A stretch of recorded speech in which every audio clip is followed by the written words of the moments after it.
They told me to take off the jacket right there in front of the jukebox and half a dozen coffee cups. Name's Joe Carson, 59, retired Army medic, and that silver star near my collar. Let's just say it's seen more than the man pointing fingers ever did.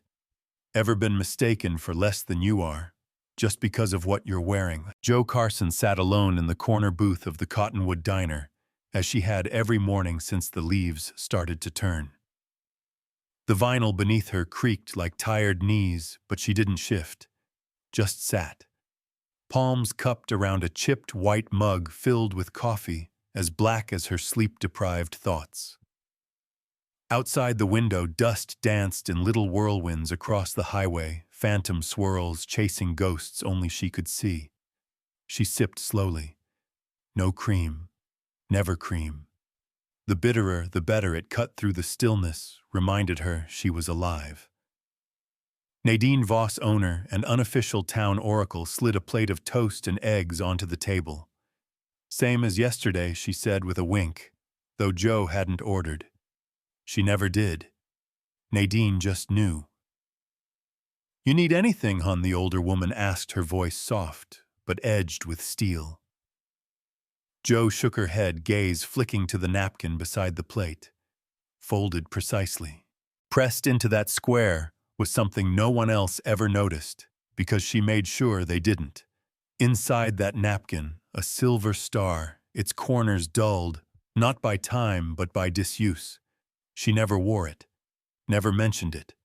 Just folded it like a quiet prayer, kept it nearby, but hidden like pain she'd long since learned to carry, with the same precision as a field dressing. The door jingled as Sheriff Marty wandered in, boots, dusty voice louder than the room required. "Hope the parade this year skips the phonies. Remember last time that guy in fatigues with jungle medals said he liberated Kuwait in '89. I asked which unit darn fool didn't know the difference between a division and a donut."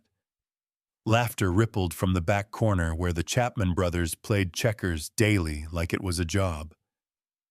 Joe didn't turn, didn't flinch, but her hand on the mug tightened, just slightly. Morning Joe, the sheriff called across the room like a man who'd done his duty just by naming her. His smirk said the rest. Joe nodded. That was all he'd get. From the booth across the diner, a boy, maybe 12, peered up at her over a spread of pencils and a battered sketchbook. His fingers smudged with graphite sleeves too long. He'd been there all week, always drawing tanks, trucks, things with treads and turrets. When he dropped his pencil, it clattered across the linoleum and landed near her boot. She bent, picked it up, and passed it back. "Thanks," the boy mumbled. His sketchbook had flipped open in the fall. Joe's eyes caught the name on the inside cover. "Reed." A flicker crossed her face. Just a flicker. "You draw armor?" she asked, voice hoarse from disuse. He nodded, eyes wide. She nodded too, then stood. Left a folded dollar under her plate, just as always. The tip was never random. Exact change +1. Outside, the air held a chill that carried stories. Across the diner's window, a faded flyer fluttered under cracked tape. Veterans Day Parade. Grand Marshal to be announced. The words caught her like shrapnel, not with pain, but with weight. She stared at it longer than she meant to, then walked on.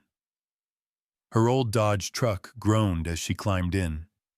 From the glove compartment, she pulled a velvet case no bigger than a soap bar. Inside, the silver star, resting like a secret. She looked at it not with pride, but with something quieter. A kind of ache. She closed it, locked it away again.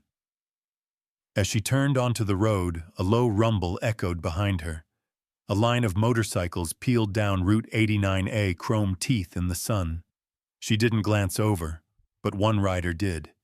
He looked at her, held the glance just a second too long. She didn't recognize the face, but something in the way he nodded, slow and deliberate, scratched at her memory like a dog at the back door. The diner faded behind her in the rearview mirror. So did the town. But the silence in the truck stayed. In the passenger seat, the Arizona Republic sat folded to page 4. She didn't read the front anymore. Back in the diner, Nadine cleared Joe's plate, paused by the window. Someday, she murmured to no one, they'll remember the right ones. Outside, the dust kept swirling. The engines came first, low snarling, like thunder wrapped in leather. Rick Talbot eased his Harley to a stop outside the Cottonwood Diner boots, crunching gravel as he swung one leg off. Behind him, 4 more bikes rumbled in line chrome blacked-out steel American flags, flapping from sissy bars. A service dog leapt from a sidecar, tail wagging nose high. Rick stretched his back, cracked his neck. He squinted into the tinted glass of the diner window and caught a glimpse of her. A woman alone facing the window booth, back straight, spoon hovering over what looked like peach cobbler. Older, maybe late 50s, army jacket faded to sage green. The way she held her posture was sharp. He narrowed his eyes. "That surplus," he muttered under his breath. "Place smells like bacon and dust," one of the bikers, a redhead named Darla, said behind him. "Let's eat before the Baptists get the good tables." They laughed and filed in boots, echoing on tile like war drums. The diner was fuller than usual, post-church families, a few local hunters in camo caps, the regulars. Even the old Checkers duo in back had paused their game. The saddle dogs didn't cause trouble, but their presence filled any room like a thunderhead. Rick pulled off his gloves as he walked toward the counter, but his eyes kept drifting to that woman by the window. The jacket nagged him. Not the jacket itself, but the way it was worn, like it wasn't borrowed. "Be right with you," Nadine called, sliding plates down the counter like a seasoned dealer. Rick didn't sit. Instead, he veered. "Nice jacket," he said, as he stopped beside Joe's booth, voice just loud enough for heads to turn. Joe Carson didn't look up. "Army issue, right," he continued, smile crooked. "They sell those by the dozen at the flea market. You can even get a patch sewn on for $10 more." Joe cut into her cobbler slow and clean. Rick tilted his head. "You know, some folks around here care about that sort of thing. Stolen valor ain't just a bumper sticker, lady." Joe still didn't answer. Rick leaned in, grin sharpening. "Might be best to take it off, before someone who earned it gets offended." Then she moved. Not much, just enough. Her shoulder turned, and in the faint light slipping through the window he saw it. A glint. The silver star, pinned quiet and proud near her collar. Rick's mouth shut. Just like that. The grin died in his throat. He took a step back, then another. Behind the counter, Nadine appeared as if summoned by instinct. She slid a plate toward Joe, pecan pie warm. No words, just a hand on Joe's shoulder, brief but steady. "On the house," she said, then walked off, apron fluttering. Joe never looked at Rick.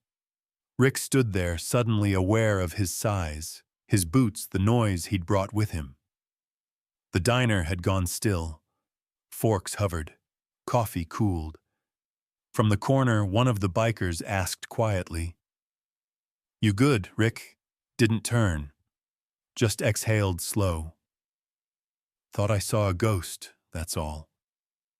He walked back to his table without another word, slid into the booth, like a man returning from a war he didn't win. Joe picked up her spoon again. Across the street, the American flag tangled in its own rope, snapping in the October breeze. The sun had lowered further, staining the sky in burnt oranges and bruised purples. Shadows from the diner windows spilled long across the sidewalk. Outside, taped to the door, the Veterans Day flyer fluttered again. But now something new had been added, scrawled in red marker across the bottom deadline, to nominate Grand Marshal Oct. 30. No one inside noticed. Not yet. Later that evening, long after the diner emptied and the bikes had roared down the highway toward Jerome, Rick Talbot sat alone behind the gas station 3 miles out. The moon was a broken coin in the sky. His saddlebag lay open. A dusty lockbox rested inside. His fingers hovered over the clasp. The faded Marine Corps sticker on his helmet glowed faint in the moonlight. He didn't open it. Not yet. He just stared. And across his mind, like smoke drifting from a campfire, came the image of a quiet woman, a faded jacket, and a silver star that didn't need to shout. The cottonwood sun rose slow on October 30th, bathing the town square in dusty amber light. By 8 o'clock, folding chairs leaned like tired soldiers against the walls of the Veterans Hall, and the scent of brewed coffee and copier toner filled the air. Inside, volunteers shuffled between flagpoles, laminated placards, and boxes labeled Patriotic Bunting. Joe Carson stood at the bulletin board near the front entrance, eyes locked on a crisp sheet of printer paper titled in bold, Veterans Day Parade, Final Draft Program. Her name wasn't on it. She scanned twice, then a third time. Grand Marshal TBD. Lead Unit Cottonwood High ROTC. Keynote Speaker Chaplain Fred O'Connor. Below that, names of every local veteran who ever showed up at a Legion breakfast or a photo op, but not hers. Behind her, Mr. Bishop shuffled toward the copier, humming Anchors Away off key. He wore hearing aids that whined when he turned too fast. Joe cleared her throat. "Excuse me." "Sir," he squinted. "Hey," she pointed to the list. "You're missing someone." He leaned in, blinking behind thick bifocals. "What's the name Joe Carson?" He frowned. Don't recall that." "You Army," she nodded once. He scratched his head. "Well, we didn't have any records on file, dear. You should have come by earlier." "I did," she said softly. But Mr. Bishop was already walking off, muttering something about Truman-era efficiency. Joe stood there a while longer, hands loose at her sides, then turned and left without another word. Back at the diner, Nadine slid an envelope across the counter without comment. A yellowed photo peeked through the flap. Joe opened it slowly. The image showed her 20 years younger camo uniform, soaked through, hoisting a wounded Marine over one shoulder amid smoke and desert light.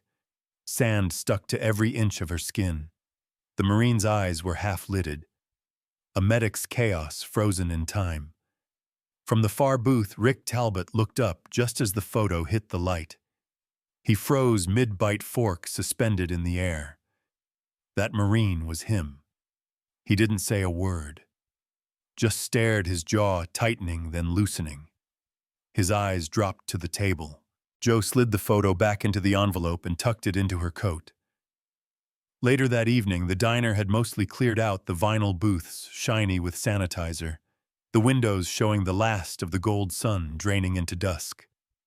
Tyler Reed sat curled in the corner booth, sketching silently, while Joe wiped down the counter.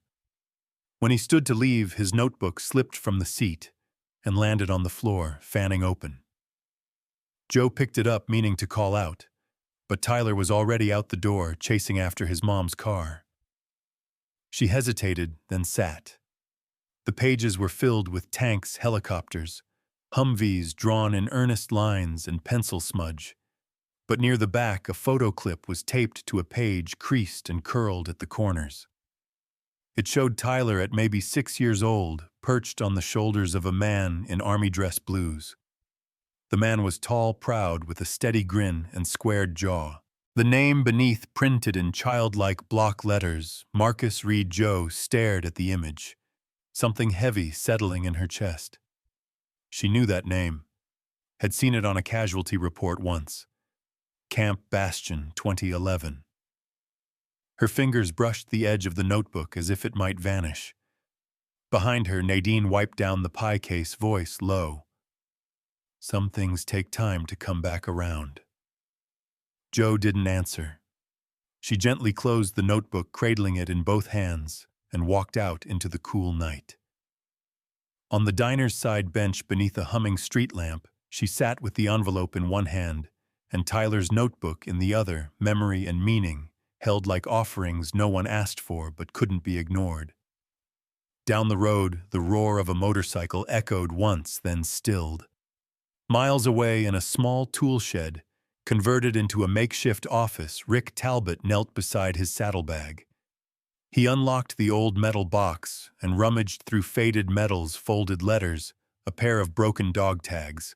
Then at the bottom, almost stuck to the inner lining, he found something he hadn't touched in over a decade. A folded letter creased to the point of cracking, postmarked Kandahar, 2008. He didn't open it. Not yet. But this time he didn't put it back either. Rick Talbot hunched over his Harley in the dim glow of a buzzing lamp, knuckles grease-stained, jaw clenched tight. The rented garage behind Cottonwood Auto smelled of oil rust and unfinished business. A busted fork seal had leaked all over the floor, and his hands were stiff from wrestling it all afternoon. Outside, desert wind tickled the walls, slipping cold fingers through every crack. November had arrived, bringing its slow chill. He kicked at a milk crate, then slammed a wrench onto the bench. The clang echoed too loud in the quiet. That's when the shelf gave in. The old rusted ammo box tumbled with a thud, its latch springing open. Contents spilled across the concrete dog tags, a desert scarf, a laminated 3x5 photo of a squad, grinning through dirt and blood. And a folded letter. Rick stared at it. Postmarked Kandahar, 2008. His name printed neatly on the front, to Sergeant Richard Talbot. He hesitated, then knelt.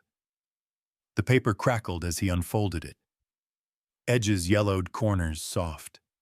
The ink had bled slightly in places, but the writing was legible. Rick, if you're reading this, it means I finally got around to mailing it. Sorry I waited so long. I'm not good with words, but I owe you more than words. We both do. What happened near Bala Murghab? I saw how Jo pulled you out. You were half conscious, bleeding bad. You kept yelling for me, but it was her hands holding your chest closed, her voice keeping you awake. I froze. I never told the CO it was her who carried us both. I let them think it was me. Jo never corrected it. Never said a word. Took the hit when they questioned the chain of command. Got passed over, again, and still didn't speak.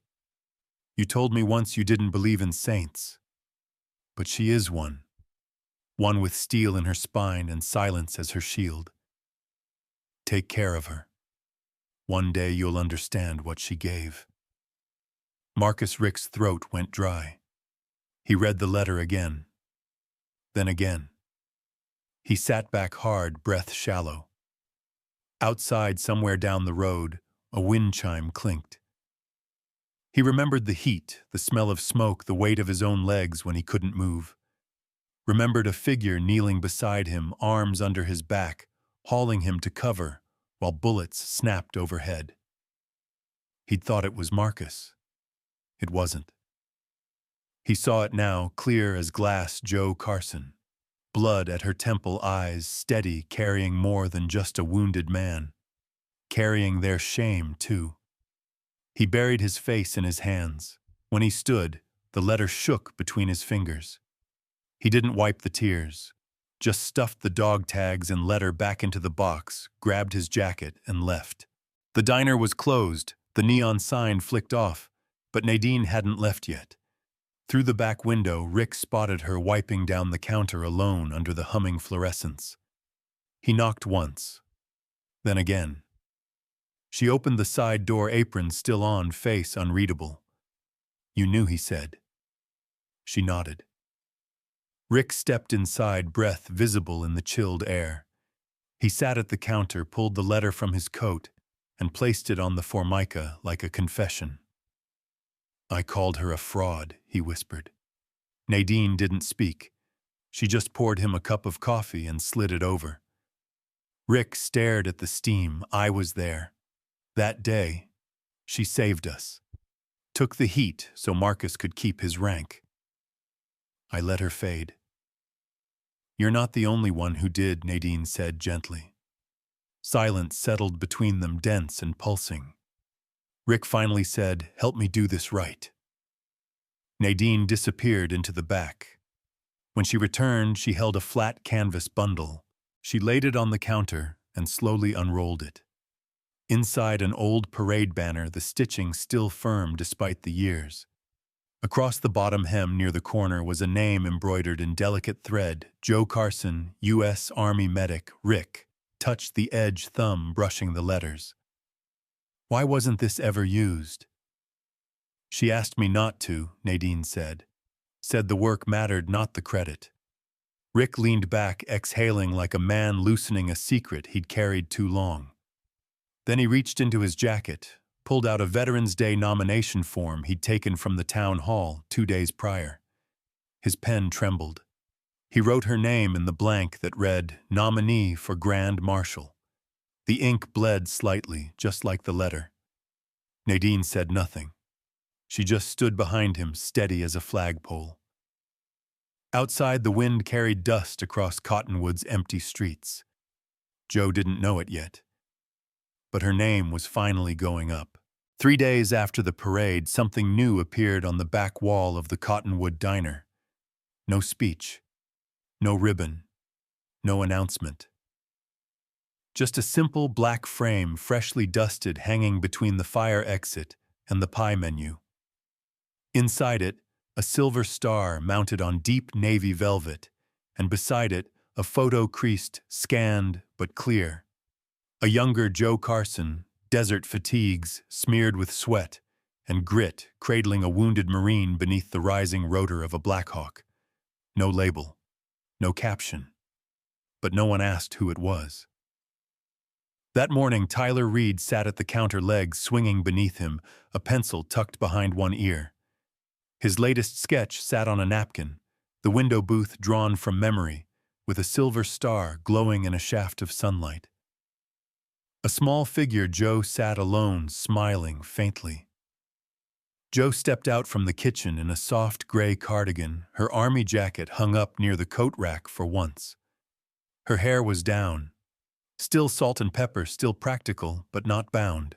"You spell sergeant right this time?" she asked, eyeing Tyler's notebook. He grinned, double-checked.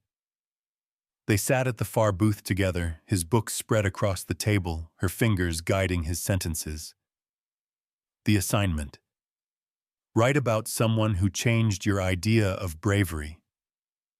"It's okay to miss people out loud," Joe said as he wrote. "Even the quiet ones." Tyler paused.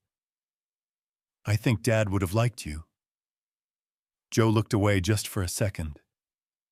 "I think I would have liked him too." That afternoon, Tyler's mother stopped by. She didn't stay long, just nodded once toward Joe. "He smiles more now," she said. "Thank you." Joe said nothing but nodded back. Later that evening, Rick pulled up in his truck, dented tailgate rattling.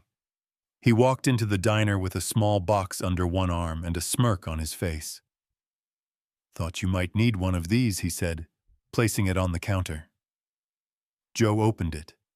A brand new wrench set polished and heavy. "Figured you've patched up enough people," Rick said. "Maybe time to fix something simpler." She snorted softly. "You calling engines simpler than Marines only slightly." They shared a quiet laugh before he tapped the counter twice and walked back out. The following Sunday, under a sky the color of faded denim, Joe took Tyler to the cemetery. They found Marcus Reed's grave near the cottonwood trees, the headstone simple and solid. Tyler knelt, placed a laminated version of his sketch beneath the stone held in place with a river rock. Joe knelt beside him, and placed something beside the drawing, a second silver star tucked in a velvet pouch. "No one forgets this time," she whispered. By Thanksgiving week, the diner's windows were fogged from pies baking and coffee perking. On the door, a small hand-painted sign had appeared written in Nadine's careful print, "Veterans served here and always will be." Inside, country music hummed low, Johnny Cash, his voice scratchy but sure. At closing time, Joe sat in the window booth, mug in hand, the world outside fading into early night. She unfolded a piece of lined notebook paper, Tyler's essay now graded and slightly crumpled. Bravery isn't yelling or charging. Sometimes it's being the last to speak, but the first to act. Ms. Carson didn't teach me about war. She taught me about showing up and staying, even when no one claps. Joe folded the essay slowly. No applause, no parade, just the quiet hum of being known and needed. The booth was empty now, but it wasn't lonely. From across the counter, Nadine flipped the last switch. "Lights in 5, she called. Joe nodded, finished her coffee, and stood.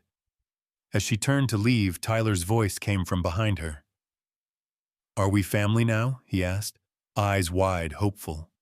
Joe smiled, reached down, squeezed his shoulder. "No," she said. "We're something better." She looked to the wall behind the diner, where the silver star gleamed quietly beneath the soft glow of a single overhead bulb. We're remembered. Sometimes the quietest people carry the heaviest weight and still find the grace to walk with it unspoken. In a town that once looked past her, Joe Carson showed that true courage doesn't ask for recognition. It simply shows up again and again. When we pause to look beyond the surface, we often discover heroes in plain clothes waiting not for applause but for understanding. Like a porch light left on through the night, even a quiet kindness can guide someone home. And if this story stirred something in you, perhaps today is the day to say thank you to someone who thought they were forgotten.